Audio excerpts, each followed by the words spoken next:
Hey 3DMJers, this is Andrea Valdez, and you're listening to the 3D Muscle Journey podcast. This is our 250th episode.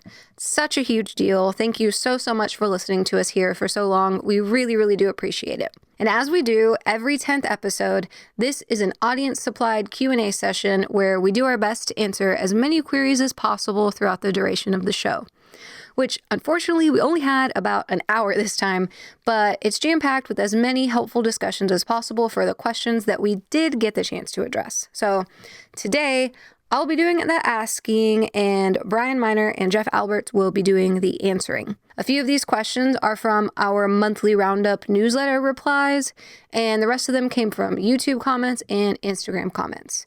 You can follow us on both of those platforms at Team 3DMJ.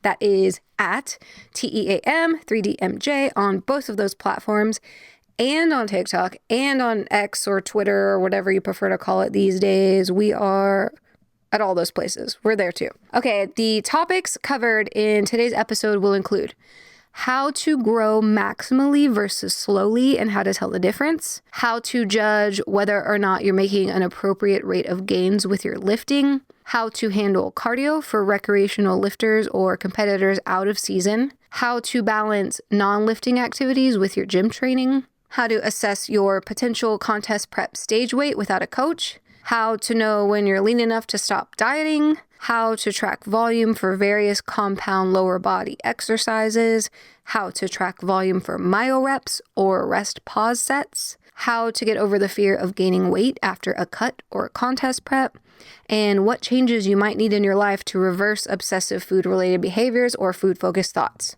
As always, if you have any feedback or comments on this particular episode, let us know over on our YouTube channel at youtube.com/team3dmj and leave it under podcast number 250. Let's get into it. Here's Q&A session 25 with Brian Miner and Jeff Alberts.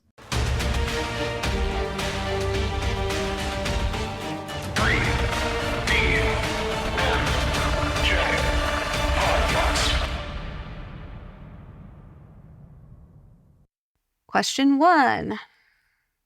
For someone who wants to maximize their muscle growth over time, is progress in your workouts enough of an indication that you're milking the most muscle you can over time? Or maybe it can just mean you're gaining the bare minimum without even knowing it. How can we judge that? So, yeah, Brian. So this question, Yeah, Brian. I think the short answer is there's no way of knowing for sure if what you're doing is going to be optimal. And I think we have to get comfortable with that idea, across a training career, because it's the people that have a hard time settling into a routine and they're constantly looking for, to squeeze the last bit out of their training that oftentimes end up doing more than they probably should, or would even be optimal. So yeah, performance as a natural athlete is going to be the best proxy we have for muscle growth over time, other than obviously changes visually, which for a novice or an intermediate lifter is going to be, it's going to happen more on an ongoing basis than, an advanced athlete who might have to cut down, in their next prep to really see the progress they've made. So performance as a whole is the best proxy, especially with training advancement. But the way I look at it is if you're making progress kind of at a rate that is expected for your training age. So if you're a novice, you should be probably making progress week to week or month to month. And then if you're an intermediate lifter, you should be able to see some progress kind of on a block to block or month to month. And then advanced lifters, it could be in that duration, but it might be a little bit longer. So it's good. The way I view performance is looking at it kind of like an average.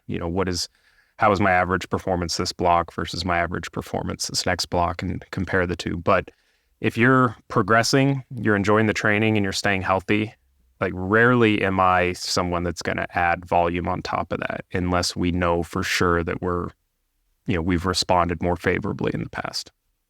I get this question a lot because I've been doing this for so long. And of course I have a lot of hindsight, right? It's it's always the question, like, could I have done something differently to have maybe made more progress? And I would probably lose more hair if I sat there and was thinking about that all the time, because there's just so many things to consider. But I think one perspective that I have on this is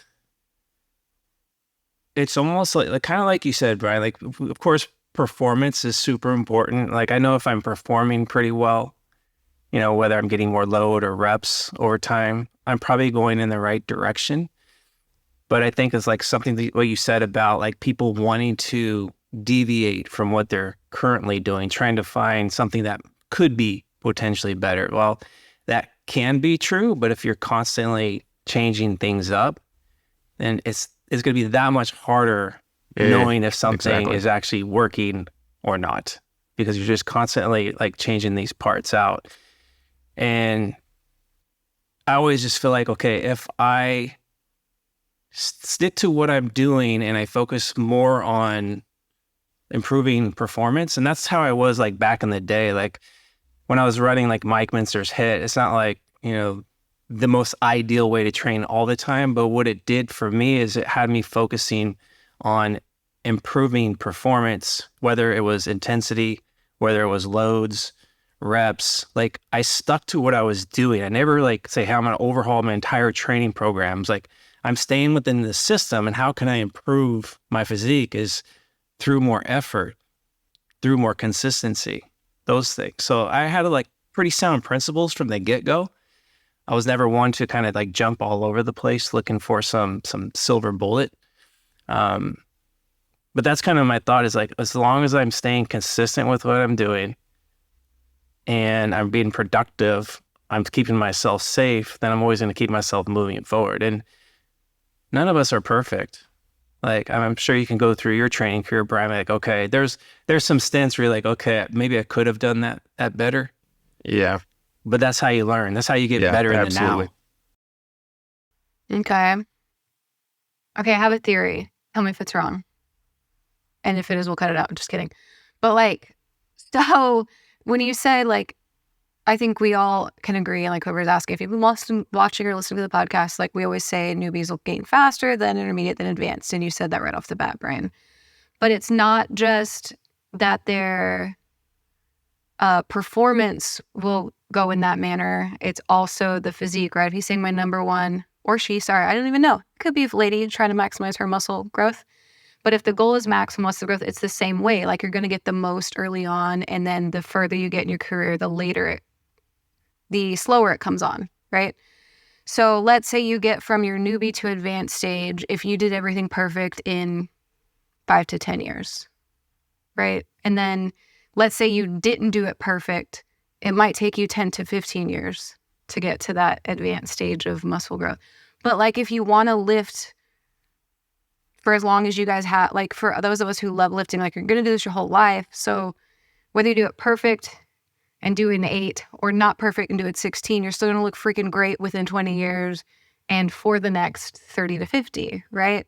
So it's like, was it fun on the way? Did I get injured on the way? Was it perfect or was it not? You're still gonna, unless you unfortunately broke an early death, you're gonna get there either way. Yeah. Right? No, I thought of that too. Okay. I mean, with natural lifters, I don't think the disparity between timeline would even be, I mean, I guess it could be 5 years, but assuming you're doing something reasonable, you know, when you start training hard, you know, that extra volume or what you might be afraid you're leaving out, it's probably not going to expedite things as much as you realize. And you're going to end up, it will. And, I certainly understand the appeal of it. You know, let's make as much progress as I can in the shortest amount of time that I can. So I think that's a fair question to ask. But as you said, sometimes there's an opportunity cost of doing things more assertively. And I think Jeff Alberts is where he is because he's trained intelligently most of his career. You know, he's not ego lifting and chasing numbers every single session. You know, he's been reactionary with it. And I think that's what you need to do if you want to maximize your potential as a natural athlete. And that's not to say that we haven't all done that. Like, I want as much as possible, as quick as possible. Like, we've all done that. And then you like realize, like, you hit your wall and then you slow it down for a few years and then you might do it again or like, but yeah, nothing's wrong with wanting it as fast as possible. But at some point you'll hit that wall and then you'll have to slow it down anyways, or you could start slower. But at the end of the day, like, over the long haul, unless you quit lifting, I guess what I'm trying to say is, like, it doesn't, whether you stress over it or not, you're still going to get to if your you're training for potential 10 eventually. years that's somewhat directed, you're going to look pretty good by the end of it. So the way I like to look at this too is, like, if I'm piloting an airplane, I got 200 passengers in my aircraft. Do I want to try to, like, take off and just shoot like a rocket straight up? Like, I'm going to have these people losing their lunch on the way up. Like, okay, we're going to get to altitude faster, but what does that look like on the way up? Yeah. How pleasant is that going to be? Yeah. So let me cruise, get to a nice altitude, and then let me have a nice flight, and then let me come back down when it's appropriate to do so. So I just found that it's better to be a little more conservative versus being overly aggressive, because you can make more adjustments. You can always throttle a little bit more if needed, and you can always pull back if needed. But if you're going too fast all the time, like, you can't go any faster. If you do, you're going to snap. So it's like, okay, I got to go back. And then the question is how far back you got to go. Yeah. So it's learning pace. Because it's easy for me to say, because like 38 years of training, it's like, it's more about pace. And it's not that old saying, it is a marathon. It's not so much a sprint. Yeah. But we just get, like, a lot of times we just, like, we want that progress fast. Yeah. But it's just, and sometimes it just doesn't work that way. What you might be gambling for in terms of those extra few percent, you might be losing out on not only potentially longevity. I mean, you don't want to get hurt, but it's also, I think, Jeff, you mentioned this initially, from a diagnostic perspective, like, you're not going to learn as much about your training and how you respond if you're constantly changing things and constantly ramping up, then having to pull back, then ramping up, having to pull back. So yeah, just a gradual, I think people hate the term conservative, but it's with natural bodybuilding, I think they do. It is the most efficient way across a career, I think. It's just distance. Like, yeah. Okay. So to answer that, is progress enough of an indication? Like you said, Brian, it's the best proxy we have. It is. In the gym and visually, which is why the longer you're in it, or the farther time between progress picks that we ask for, like, same thing, right? Yeah. Okay. Did we do it? Are you ready for number 2? Yeah. Okay. Sick. Question number 2. As a recreational lifter, what is the correct amount of cardio to incorporate? From various podcast episodes, you guys point towards primarily tracking step count, but without a specific weekly cardio prescription. What if I like running, cycling, boxing, etc.? What if I'd like to play a team sport like basketball?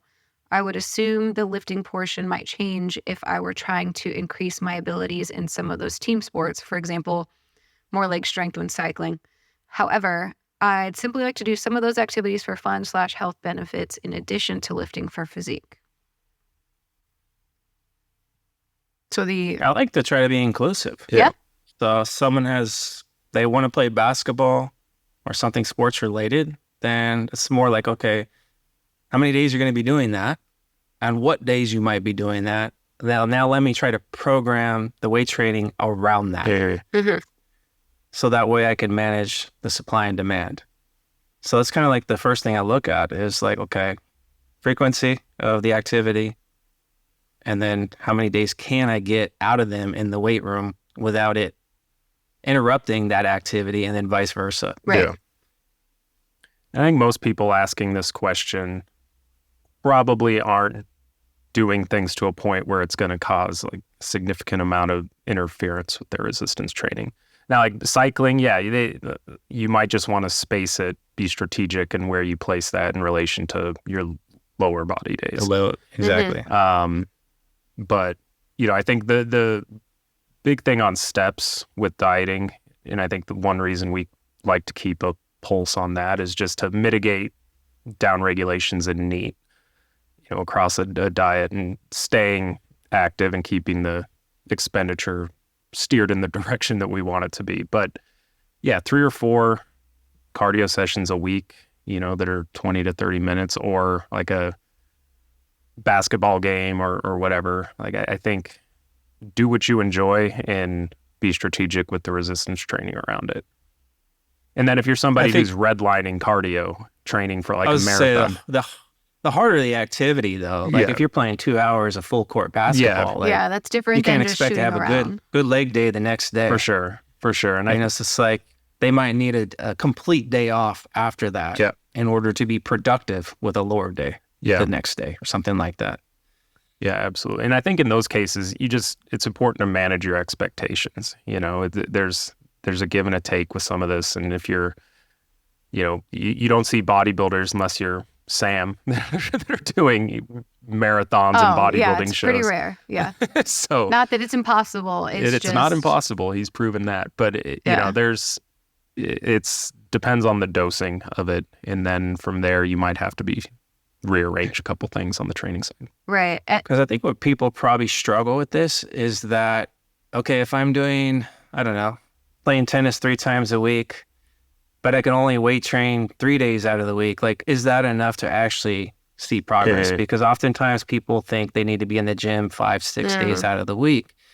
But if you think from this perspective, is like, if you're currently training 5 days a week, and then all of a sudden you're going to throw in 3 tennis sessions, like that demand goes up quite a bit. So the impact of that, like your weight room might not be all that great now. So now you're, like what we just talked about in the last question, now your performance isn't really going up as well as it probably was. So it makes more sense to lower the volume down, lower your frequency down, because every time you're now in the gym, you're more close to 100%. You're able to produce. So this, again, it's about managing supply and demand. Like if we're just talking 3 cardio sessions, like you said, right, and through 20 minutes of like something that's easy peasy, it's like probably don't have to stress too much on that at all. Yeah. But I've worked with like people that do jujitsu, fighters, like all kinds of different, like actually competitive sports. That's like you have to keep a closer eye on like that supply and demand in that aspect. Yeah. Absolutely. Eric has in the personalizing your program course in the vault at 3dmjvault.com, Eric has a chapter on incorporating like recreational activities with bodybuilding, and it pretty much is saying like which kind of goes to the first question and like what you just said, Jeff, like if you pick one over the other, like if your physique matters more than the activities, then say I can continue along my road with 3 to 4 days and then the external activity gets what's left, or vice versa. If you're like, well, I have a cycling competition come up and then weightlifting gets the rest. But it really is just like deciding, because if you keep them both at 50%, nothing's wrong with that. It's just understanding that your progress in both might be 50% or whatever, versus if you made it like 80-20. It's usually a question. It's just a priority as question. As a coach, right? that's a question I ask. Like, what's more important? Yeah. Is it the cardio activity or is it your goals towards physique? And that kind of helps to kind of steer like where we're allocating the work in either direction. Yeah.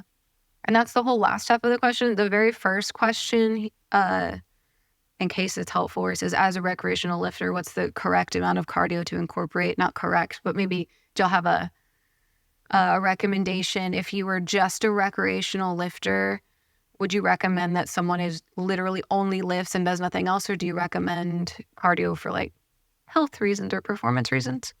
It depends on the person and their age. I think as I've gotten older, I find myself being more proactive in assigning some cardio, a few sessions a week, to people that are past their mid-20s. I think it's something, I think just people become more acceptant of it and they're more cognizant of their overall health.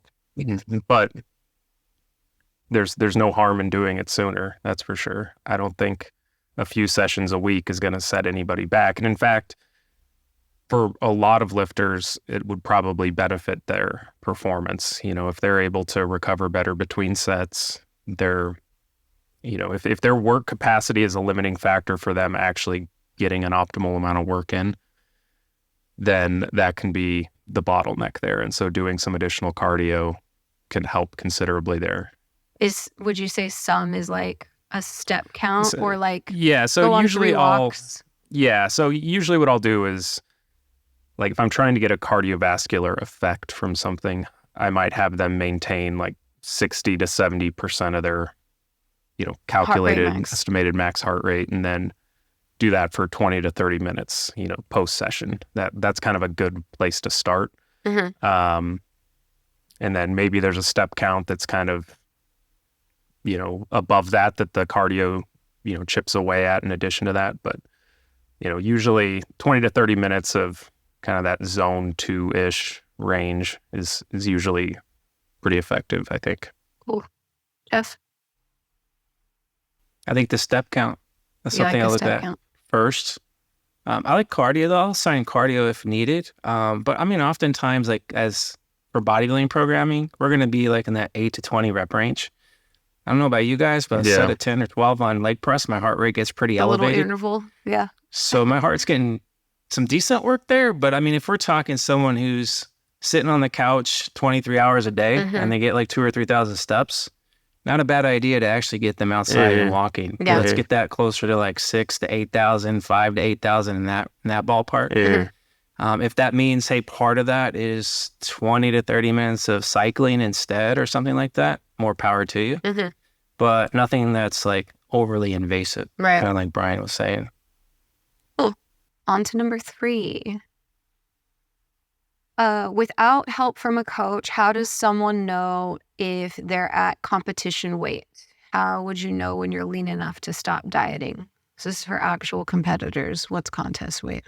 It's a tough question to answer. Without a coach? I think if you have, without a coach, if you have previous experience competing, there's nothing wrong with aiming for a previous contest weight. If you've gotten yourself into shape once before, that can be a target. And if anything, for planning purposes, that might just be a little bit conservative, worst case, and you might be able to be ready a few weeks sooner.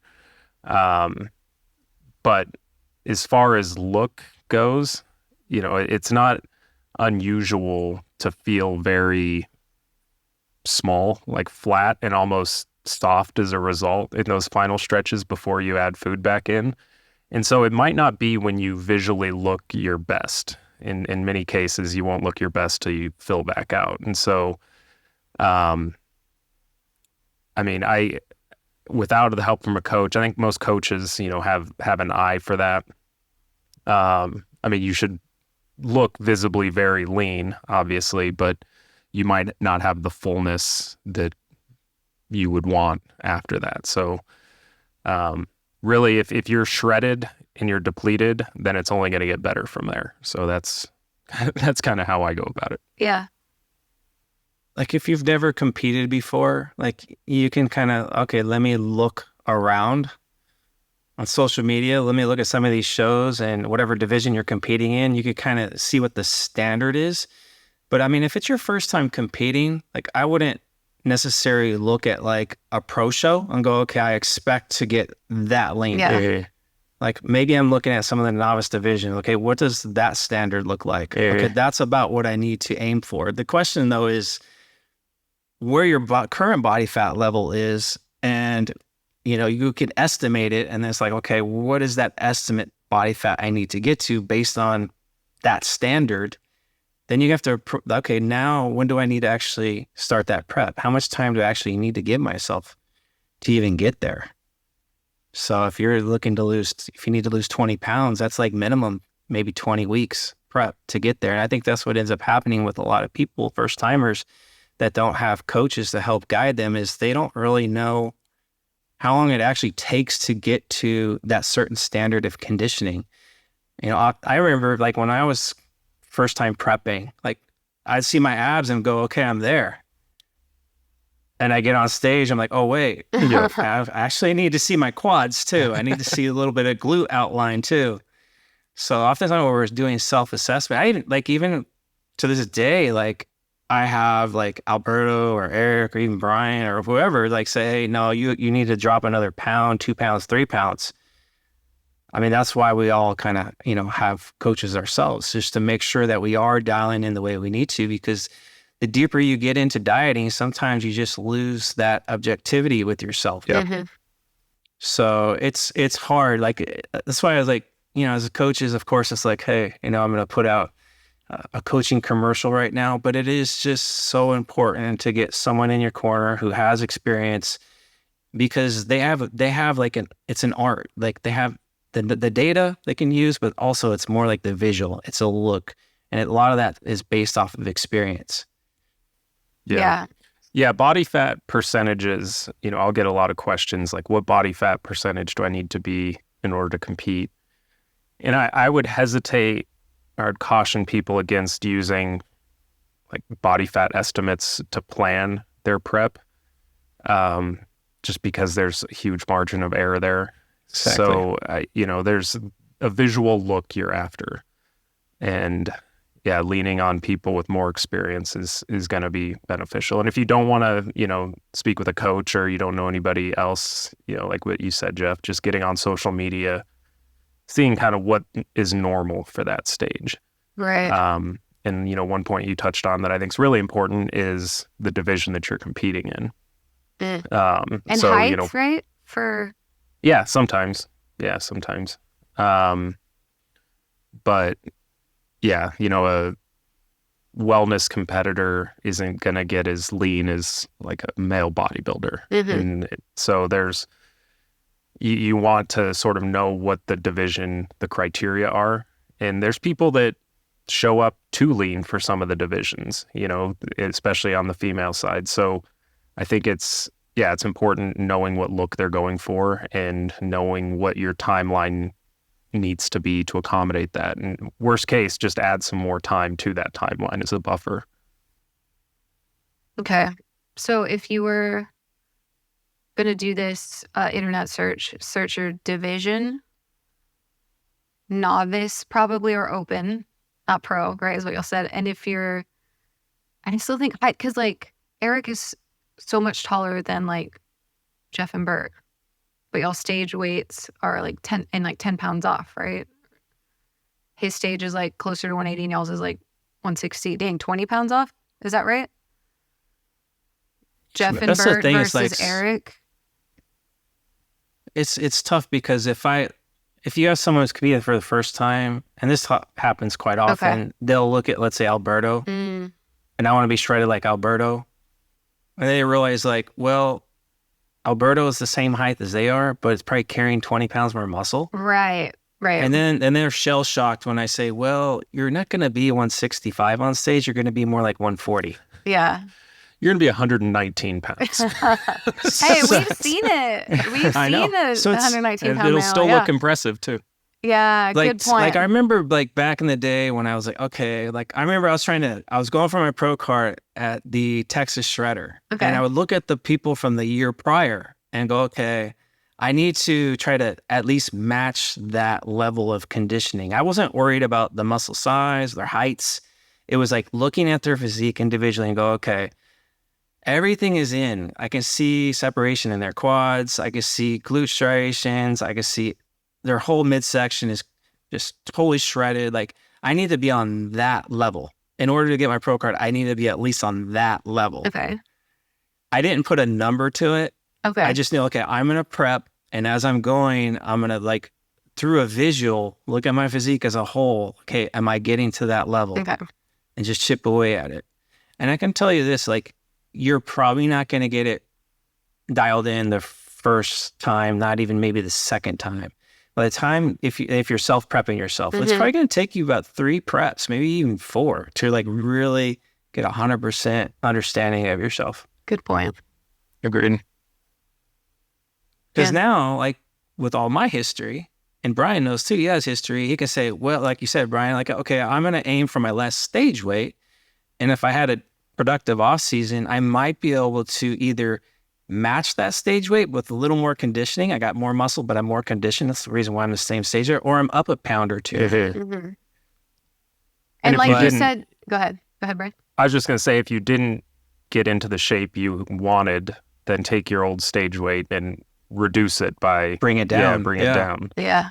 And so every season I've done has been progressively lighter, actually. Just like I've hit more, like my lows have been lower with each subsequent prep. And also, like you said, though, too, this not scary thing about not having a coach, but like say you do all that right, but still you won't be able to accurately assess your stage look till you have peaked, right? Like you said, like you feel back out. Because like beginning of peak, we all feel like small and scrawny, right?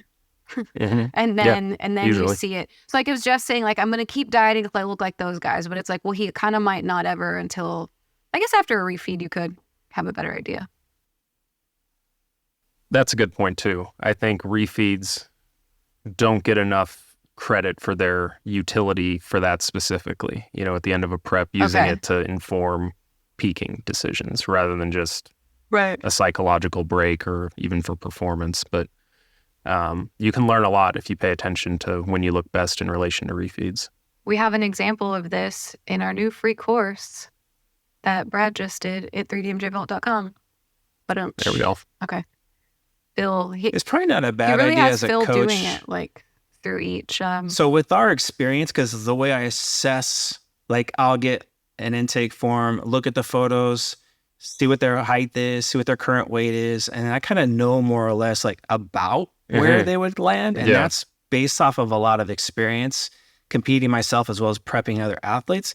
Not a bad idea maybe for us to throw some type of just general table of like, this is the vicinity we might be in. But it's never a hard rule. Because quite often, you know, I'll say, okay, this guy needs to be 170 to be stage ready. And then we get closer to 175 and I'm like, well, I think it's going to be more like 160. Yeah. So it's always important that we have like extra time just in case those things happen. Like we're not assessing correctly in the beginning. Yeah. Hey 3DMJers, we are extremely excited to announce that we just released a new free course in the 3DMJ Vault titled Pro Bodybuilder Case Study. It's probably the closest, most detailed look at a full-blown contest prep cycle that you've ever seen or been able to follow all in one centralized location. One of our 4 head coaches, Brad Loomis, will guide you through an entire 3-year stretch between competitive bodybuilding seasons with one of his longtime athletes and professional bodybuilders, Phil de Guzman. We are so grateful that Phil let us use him as a subject because he and Brad kept phenomenal records, both in their spreadsheets and visually with his progress photos, so that we could track his physique and body weight throughout the whole process. You'll get to follow his career from when he won his first PNBA Pro card in 2020, through his initial recovery phase after that, through his first cut to make weight for a powerlifting meet, through his second and more robust off-season gaining phase, through his initial prep positioning diet and preseason holding pattern, and finally through his final contest prep fat loss phase when he won his second WNBF Pro card just a few months ago in 2023. It's really such a unique perspective on not only what a time investment it takes to see the results of natural bodybuilding efforts, but also to see how we coach on a macro scale. In this case study course, which again is totally free, you'll get a sense of why we tell our future competitors that they can't simply contact us just a few months before they want to get on stage and expect the best results possible. You'll see how Phil and Brad made their long-term timeline and how the big picture considerations allowed for the improvements they were looking for over a few years. This is also one of the big reasons we changed our coaching options and offerings this year at 3D Muscle Journey. We know the value of getting athletes early and how it impacts their results years down the line, so we created some more entry-level onboarding methods to set more people up for success like Phil's in the future. So that kind of leaves me with 2 pitches here. First off, like I've already said a bunch, go take the Pro Bodybuilding Case Study course for free at 3dmjvault.com. You'll get all the videos and be able to download Brad's presentation with all of Phil's plans and photos and everything you need to kind of see how this whole coaching machine works over time. And secondly, if you've ever thought of working with us for any goals in the future, we think you should reconsider that and possibly get on the squad now to see how you and your coach can make the most impact together for the long haul. all. We have new onboarding options for non-competitors, some new lower frequency options at new lower price points, and even some training only or nutrition only coaching options for the first time ever. You can always find links for coaching details on our main site at 3dmusclejourney.com. Additionally, we've got those coaching details directly linked throughout Brad and Phil's course as well, in case you get inspired to sign up while watching the videos in real time. So head on over to 3dmjvault.com and check out the Pro Bodybuilder case study today. That's 3dmjvault.com to get instant access. Thanks so much for listening and enjoy the rest of the show. Let's move along to question 4. If you like keeping in squats, deadlifts, lunges, and leg press, how do you count volume for that? I know you count sets, but does every set of every one of those exercises count? I mean, count for what? I mean, I wouldn't count. I imagine if you're, well, he says, like, I know you're counting sets. So it's like, okay, if he's following general recommendations for 10 to 20 sets per week, per body part. Yeah. I mean, there's not a perfect way to count volume. You know, I think that's the most important thing is we don't know. There isn't a way to accurately project like, okay, I did this many hard sets or this many effective reps if you subscribe to that kind of model. Therefore, I expect this outcome. It's not that, like, the research is probably never going to be there, but it's just steering you in the direction that you want to go. So, if you were talking quads, I usually treat anything where quads are typically a limiting factor is quad volume. So deadlifts, probably not. But, for leg press, squat, depending on how you execute them, then, if you do. I was just going to say, like, so if we're talking a low bar squat, where you're barely getting anything out of your quads there, like versus the high bar squat, like, how do you even count that? Is it like, okay, now I got a quarter set for low bar and a 3/4 for squat, or is it so I don't think, to be honest, I don't really put a lot of heavy emphasis on sets, like counting sets per se, because how do you count them? I mean, if we're going off of the research that's available, then you're looking at like like a bicep would be worked. That would count as a set for back, and things like that. So in reality, is that carrying the same stimulus? Probably not. But I think there's that built-in acceptable margin of error just within the recommendations themselves. So 10 to 20 sets, knowing that there's going to be some overlap. Some of those might not be true, like hard sets for that muscle group is a limiting factor. I think it's still a useful model to use. But like Jeff, I used to track sets a lot more than I do now. And I think some of that is just knowing, okay, based off of this movement, this exercise, this frequency, this is a reasonable amount. And when you calculate it out, usually if you use, the overlapping principle, then usually it's somewhere in those guidelines, with the exception of maybe arms. You might, if you're doing 10 to 20 sets for chest and back, and then you're doing any isolation work, then arm volume's probably usually going to be a little bit higher. So, but yeah, there's not, like, I think there's another question later similar to this, but if you're looking for a way to accurately quantify based off of each specific exercise, you won't get it. But I think you can safely count it as a hard set if that muscle group is a limiting factor in the movement. Yeah, I think, would it be okay if I ask the other question now? Yeah. To kind of like blend these together. So the other question we were going to ask later in the pod was more about, so this one was about leg volume. The other one will be about myo-reps.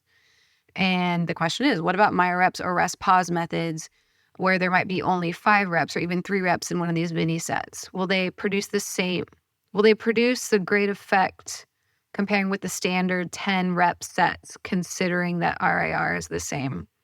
should we consider those mini sets in myo-reps and as an effective set or not? So this whole question just got like way more loaded. It's similar but different. It is.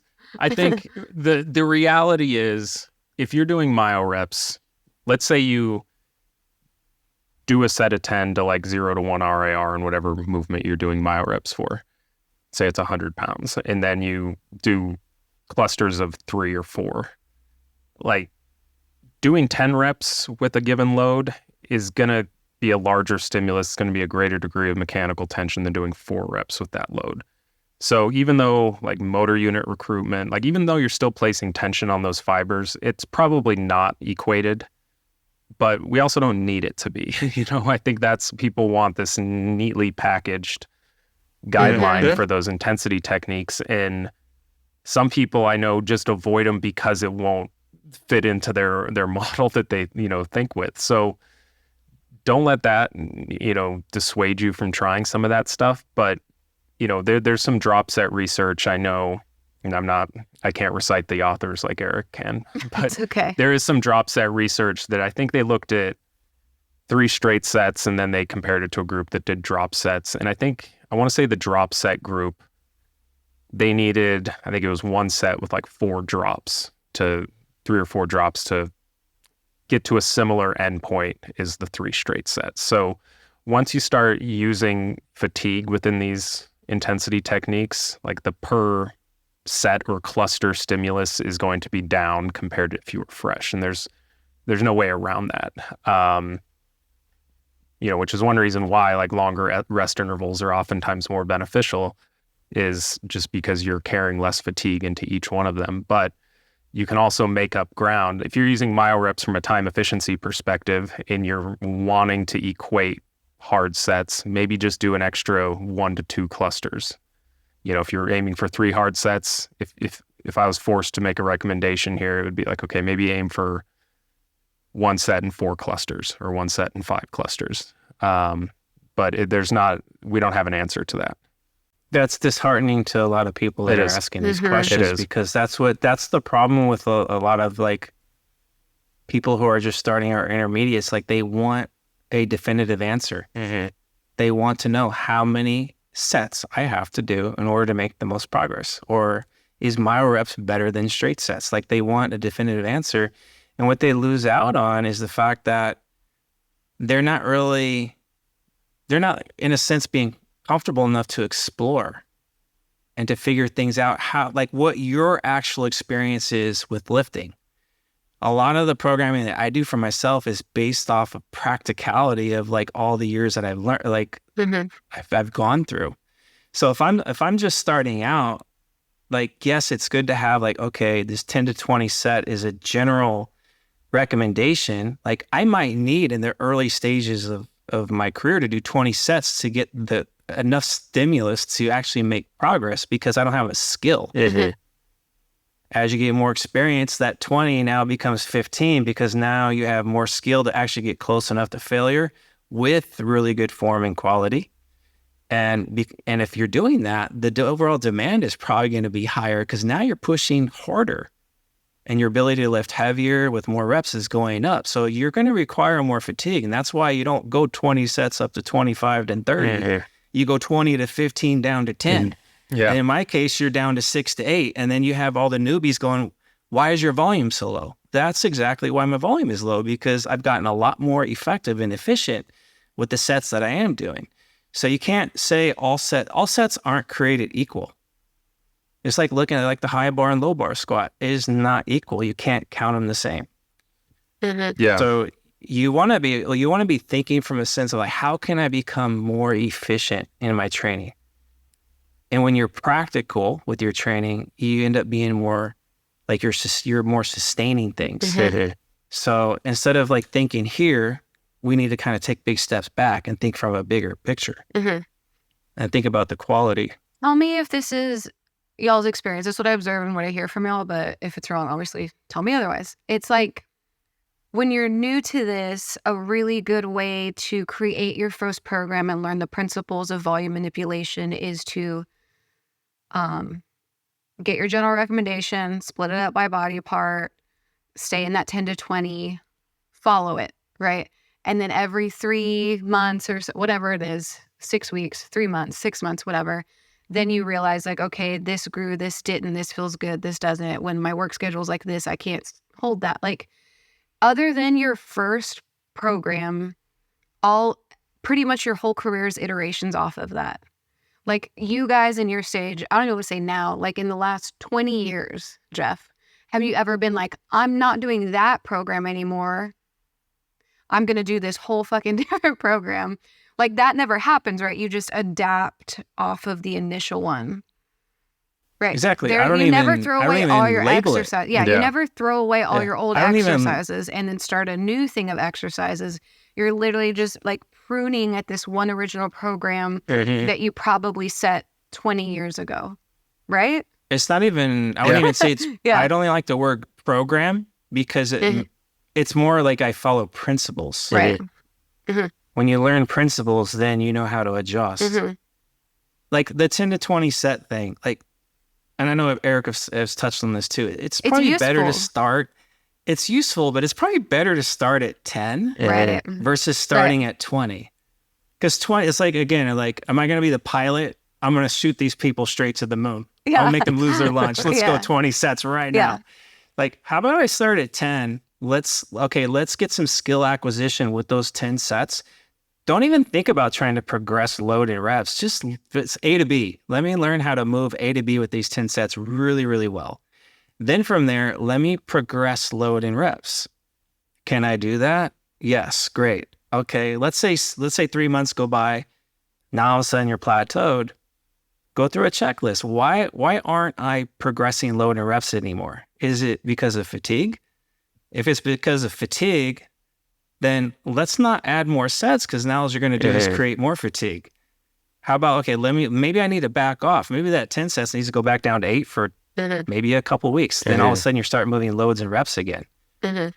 Now, if you plateau and it's not because of fatigue, you got a lot of energy, you feel awesome, then take it up some volume. But don't go 10 sets straight to 20. Yeah. Go 10 to 12 or 10 to 14. And then same thing again. Okay, can I progress? How long can I progress with 12 to 14 sets?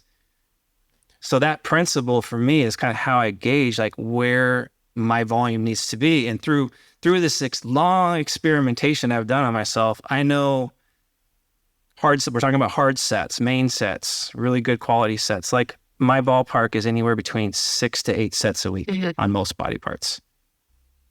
Sometimes I'll take it to 10. Sometimes I'll take it down to 4, even 2 at times, based on how I'm responding, recovering, that type of thing. Yeah. I think you brought up a good point with the fatigue aspect because we see that a lot where people are plateaued and they assume, okay, more volume is the solution. And so if that's you, I think a very easy thing somebody can do is just, if you're, let's say, you train chest on Monday and Friday. Let's say every Monday session rolls around and you're having a hard time progressing those numbers specifically. Maybe the next week, do that session on Tuesday. See if it helps. See if your performance is better. If it is, it probably is more related to like how you have the program and take structured. Monday off though. Yeah, take Monday. Like don't even train. Yeah. Like take a day off. Yeah. And now if all of a sudden Tuesday you're like, oh shit, my bench just went 10, 15 pounds. Well, there you go. Yeah. And I know with powerlifting programming, powerlifters in general, I think are better at troubleshooting this. And a big objective of a lot of training there is predictability. Like, when can I predict I'm going to be at my best? And let's load the most specific or the most, highest ROI work on that day. So it's a refinement process. And yeah, I think you're not likely going to be increasing sets across. Like, I think of it as like a dart player trying to hit, I don't know much about darts here, but like, it's like if you were trying to hit, like, score 100 or whatever, as a beginner, it's going to take more darts in order to probably accomplish that. Yep. And then as you get better, you refine it. then you're more accurate. And so like the accuracy of your sets can bring that set volume down pretty considerably. And that's what you'll do with your athletes too. Like you meet your athlete, you do your call or you do your initial program, and then it's pruning based off of all the things they do. Giving, taking, pushing, pulling, but never like, let's scrap that one from the last 6 weeks and here's a brand new one this 6 weeks with every volume up 2 sets. Like that isn't, that's not how it goes. Yeah, it's not, it's very reactionary.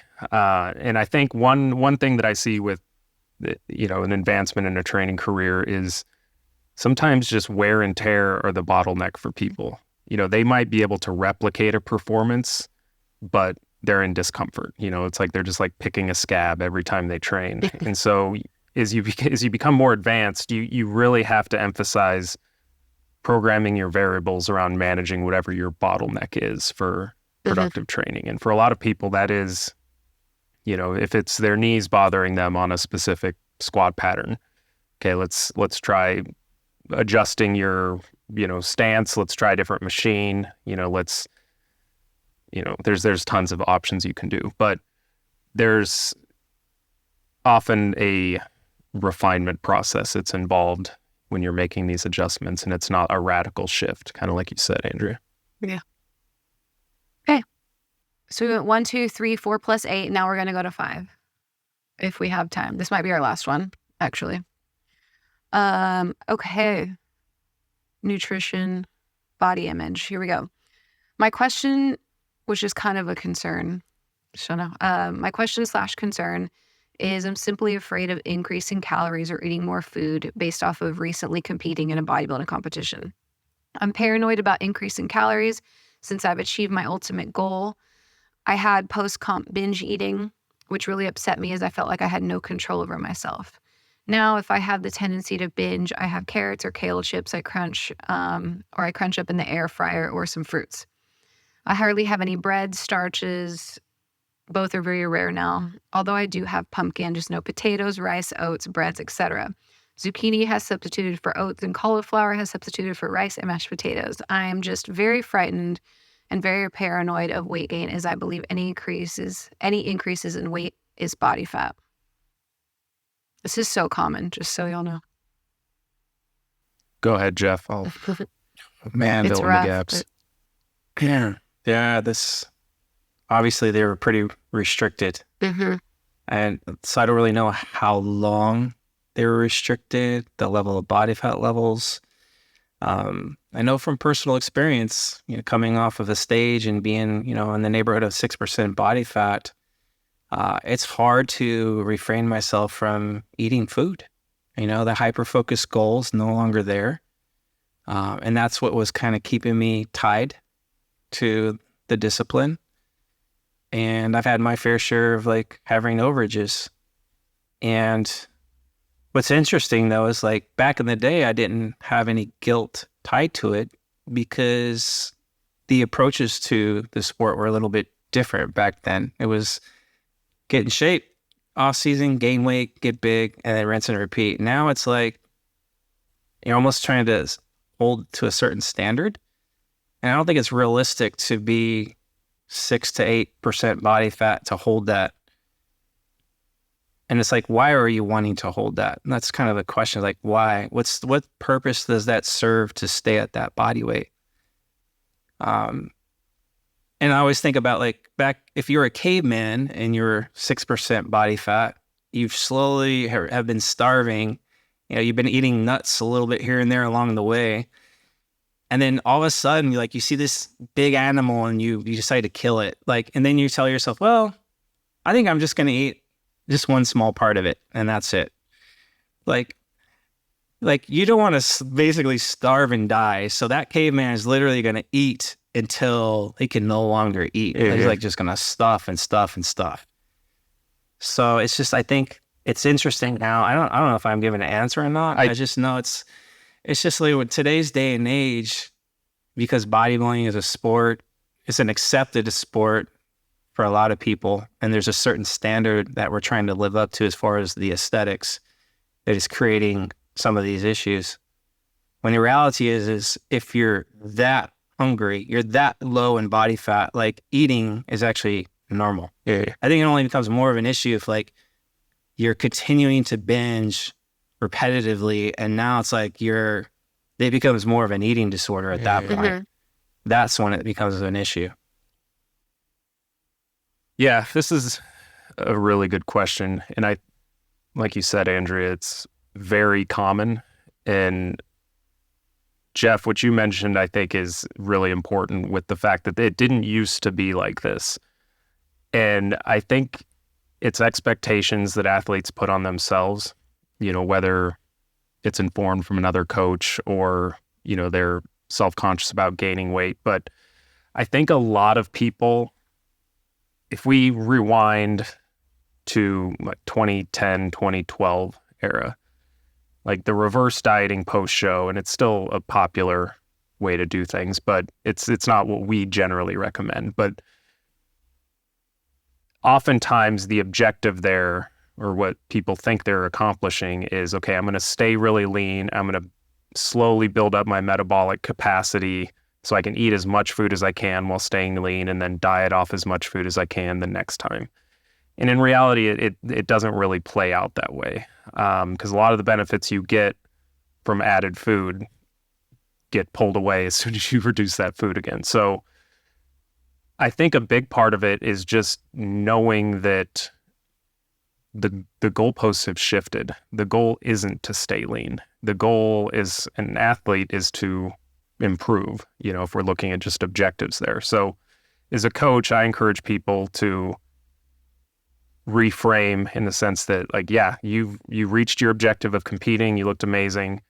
Now the objective is, we need to gain some weight so we can expedite the recovery process to get you back to a productive off season. You don't want to waste a year of your off season just tediously walking your calories back up and not make a lot of progress, because you're not going to make a lot of progress in terms of muscularity when you're shredded, contrary to popular belief, especially like on the enhanced side. So even if, let's say, okay, I did this methodically, I've gotten 1,000 extra calories on top of where I was, and I've only gained 3 pounds. mm-hmm.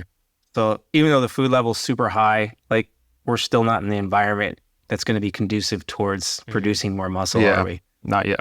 No, Yeah, I think the goal isn't eat as many calories as I can. It's put on body fat. Yeah. So that I'm like at a homeostasis and can add more muscle.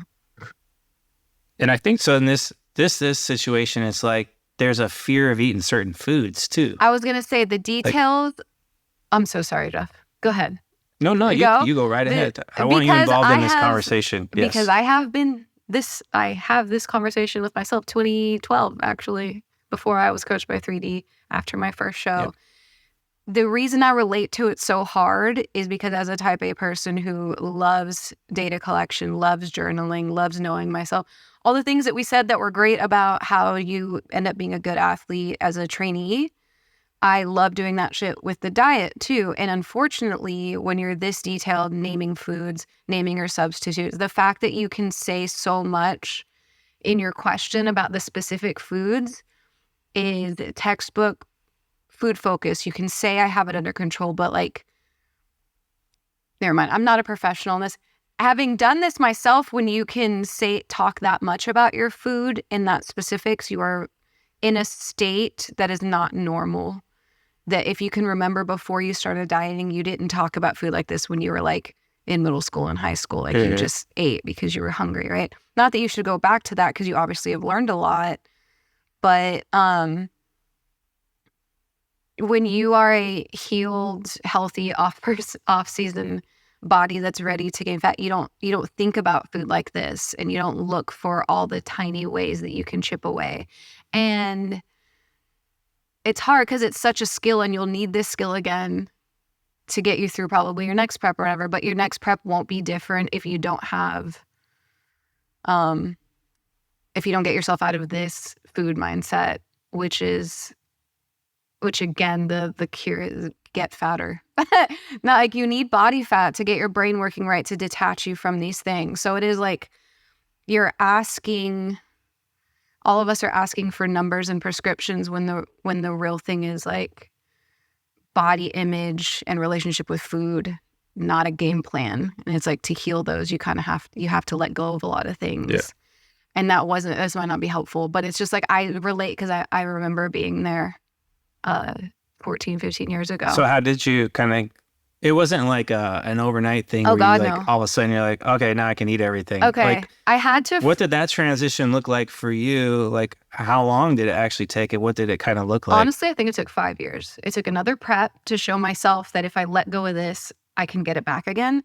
Because when it's your first time getting this lean, like it's actually, no, this came from an email and it is a mail. But the way that in the first or second sentence, I've achieved my ultimate goal, I felt like that after my first prep too. Like life is good now because I know how to make myself look like this. And so like you said earlier in the podcast, it's like you don't trust yourself that you can do it again. You feel your self-esteem is so heightened by this transition that if you lose it, will I be that old person I was again? Like that's a fear that you don't see till later. So like you're so high on so many things and you feel so achieved and proud of yourself that, and for me, I think what helped me was being proud of other things again. Like I put so much of my identity into being able to do this and I want to tell everyone how I did it. And I feel so smart that I figured it out. And I feel so cute in my little clothes. But it's like, that was all my self-worth. And so if I lose that, am I still a good bodybuilder if I don't look like a bodybuilder? Because at the time too, your first prep, you don't have a whole lot of muscle like most of the time. So when you do gain weight, you don't feel like you look good in shirts like an off-season pro would or something like that. So I think shifting to a performance, to a powerlifting goal off-season, I think it was putting myself into other hobbies to show my self-worth and achievements in other places. And then when I first started with Berto as my coach, he let me diet again to feel normal because I couldn't make myself gain without liking how I looked while I was gaining. So it was like because I would have these really big swings and like starving myself and then overshooting it and then starving myself and overshooting it, he's like, let her do a diet and then we'll walk up slowly together in a more controlled way that would have me less swingy. So he almost like allowed it to happen slowly instead of the big swings. And then it took 2 other diets to be like, oh, okay, I can do this again. It's not just the ultimate goal. It's a thing I can achieve multiple times in life. And that was a big deal for me. And I'm going to shut up now. That's way too much. But go ahead, Jeff. I think that was helpful. No, it's just, it's a big shock because if you're first time competing, you get into the best shape you've ever been in. Yeah. And, depending on how long it's taken, like some people, it takes up to a year to kind of, diet down and be where they need to be. So it's a whole year you've committed to this goal and you've achieved some great things. You almost forget what your normal was like prior to that. Yeah. So when you're transitioning from the end of a prep back into an off season, it is a lot harder of a phase than actually getting into shape because you're in a sense learning what I guess you could kind of say the new normal is going to be like again, not just with how you look, but also habits. Yeah. So it's almost like, okay, I got in great shape. I had a binge, which is kind of normal. Like if you think from a caveman perspective, it's kind of normal when you look at it from that perspective. We need to eat, we need to put some more body fat on. And like Brian said, in order to make more gains in the future, we got to put that body fat back on. That's kind of normal, but it's almost like now, like my habits, I'm trying to hang on to that prep body. So I'm going to start replacing potatoes with vegetables, or you're doing all these weird things to your diet. So now you're getting really into the weeds with your habits, like what your day-to-day is looking like. And not only is that impacting yourself, but it potentially could be impacting the social dynamic. Now you're afraid to even go out to eat at all. Like all your friends and family, they need to recover from your prep too. It's not just us recovering. Like they need to recover. Like how many times have you had your athletes say, oh, my family wants to take me out to eat. My friends want to take me out to eat. Like, because they've missed all that social interaction the past year. So it's, to me, like, I'm always trying to encourage athletes to let's get back into like the normal environment, like let's gain weight, but we don't have to go super, super fast, but we can toggle it. But I think just knowing like, okay, the expectation here is to gain weight. Yeah, in order mine to have good was performance, good recovery, good social dynamics, like just overall health in and out of the gym. Like that's the trajectory we need. And the beauty of this is like, even if, let's say, you screw up, you have a few binges, and let's say your coach said we need to be up 10 pounds, and the next like 4 weeks later we should be 10 pounds over or whatever. And let's say you're 15 or 20. The beauty is, you can get in shape again because you've done it already. Yeah. So if you always have that in the back of your mind, like I have full control. If I really want to get back into shape, at some point I can do it again. Yeah. Because I've done it once. Yeah, and like Brian said, one of my first season ended at the height of of reverse dieting. So if I gained weight at that time, a decade and a half ago, at that time, I was a bad bodybuilder. You know, and at least in my head, like if I don't, because I was a personal trainer at the time too. I was getting my master's in exercise physiology. So every part of my identity was, you look great now. You're so good at all your professional things too. Because like, look, because there's visual evidence, right? And not only did Bert walk me up, but he like educated me on the importance of it repeatedly. Like I needed it every check-in of like, and this is okay. And it's okay. And we didn't have things like, 3D had a YouTube channel, but we have a free course on the recovery diet.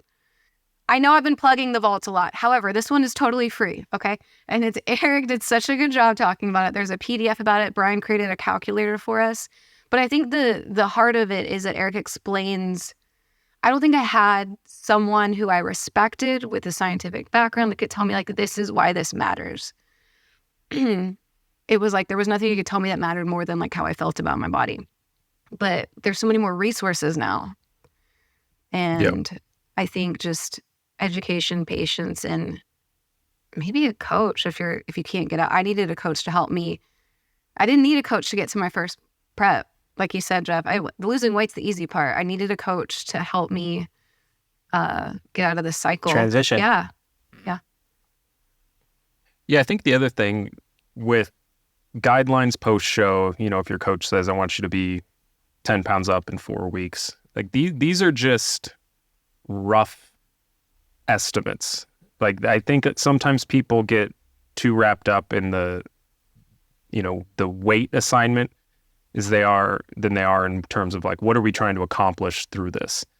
And if you've gained 15 or 20 pounds when maybe initially you would hope to only gain 10, that's probably a sign that you still have some recovery to do. It could be, there might have been some areas where you could have been a little bit more compliant, but in those cases, it's the last thing you want to do is pull back on calories and try to lose weight. You want to be in this environment that's conducive to recovery, and the guidelines that we give are secondary to the other measures of this, the food focus, the energy, the mood, sleep, libido, things like that. So if those are all improving, that's kind of when you want to pull back a little bit, not when, a spreadsheet tells us we should. Right. 100%. 100%. That's all the time we have, you guys. 1, 2, good question. It's a good one. Yeah, really good They question. were good questions. Thank you guys for asking. Again, these questions came from replies to our newsletter, which you can get at 3dmusclejourney.com. They came from our Instagram at Team 3DMJ and our YouTube channel at Team 3DMJ. So keep talking to us there. If we don't answer immediately, like I said, we kind of comb through and make these podcasts from it. So thank you guys for asking and for listening to 250 episodes of us. Ooh, 250. That's what this is. I know. Big deal. That's a lot of volume there. And that's quality sets too. They're quality sets. Yeah. All right. Thank you guys for answering, and we'll see you all next time. All right. Thank you.